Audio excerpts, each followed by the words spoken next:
Flop మీద flop. Raviteja present career situation ఇది. వరుసగా మా సినిమాలు చేస్తూ బోర్ కొట్టేస్తున్న రవితేజ ఈసారి మాత్రం రూట్ మార్చారు. అసలే ఎంతో కాలంగా వెయిట్ చేస్తున్న సంక్రాంతి బరిలోకి దిగడానికి సరైన సబ్జెక్ట్ సెలెక్ట్ చేసుకుని బరిలోకి దిగుతున్నారు. ఇంతకీ రవితేజ ఈ సినిమాలో భర్త మహాశైలకు ఏం చెప్పబోతున్నారు? వరుసగా ఫ్లాపుల్లో ఉన్న రవితేజ తన కొత్త సినిమా టైటిల్ అనౌన్స్ చేశారు. మాస్ జాతర రిలీజ్ అయి సరిగ్గా ఆడియన్స్ అంచనాల్ని అందుకోకపోయినా అక్కడే ఆగకుండా ఆడియన్స్ ని మరిపించడానికి రంగంలోకి దిగారు. తన 76వ సినిమా టైటిల్ అనౌన్స్ చేశారు. సంక్రాంతి బరిలోకి దిగుతున్న ఈ సినిమా టైటిల్ తోనే ఆడియన్స్ ను అట్రాక్ట్ చేస్తోంది. టైటిల్ ఎదిరిపోయిందంటే గ్లిమ్స్ సినిమా మీద ఎక్స్పెక్టేషన్స్ ను నెక్స్ట్ లెవెల్ కు తీసుకువెళ్లింది. రవితేజ వరుసగా చేస్తున్న మాస్ యాక్షన్ సినిమాలకు చెక్ పెడుతూ భర్త మహాశైలకు విజ్ఞప్తి అనే క్రేజీ క్యూరియస్ టైటిల్ అనౌన్స్ చేశారు.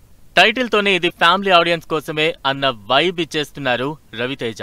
అంతేకాదు సినిమాలో రవితేజ వింటేజ్ కామెడీ టైమింగ్ తో అదరగొట్టేస్తున్నారు. కొన్నేళ్లుగా వరుస యాక్షన్ సినిమాలతో బోర్ కొట్టిస్తున్న రవితేజ సంక్రాంతికి పర్ఫెక్ట్ టైటిల్ తో పక్కా ఎంటర్టైనర్ ప్లాన్ చేశారు. ఆషికా రంగనాథ్, డింపుల్ హయాతి హీరోయిన్లుగా కిషోర్ తిరుమల డైరెక్షన్ లో out and out family entertainer సినిమాగా తెరకెక్కుతోంది ఈ సినిమా. అంతేకాదు చిరంజీవి, ప్రభాస్ సినిమాలున్నాయి కాబట్టి సంక్రాంతి బరి నుంచి తప్పుకుంటారేమో అనే డౌట్స్ కి చెక్ పెడుతూ సంక్రాంతికి పక్కా రిలీజ్ అని మరోసారి కన్ఫర్మ్ చేశారు రవితేజ. వరుసగా రవితేజ సినిమాలకు మ్యూజిక్ ఇస్తున్న భీమ్స్ ఈ సినిమా కూడా కంటిన్యూ అవుతున్నాడు.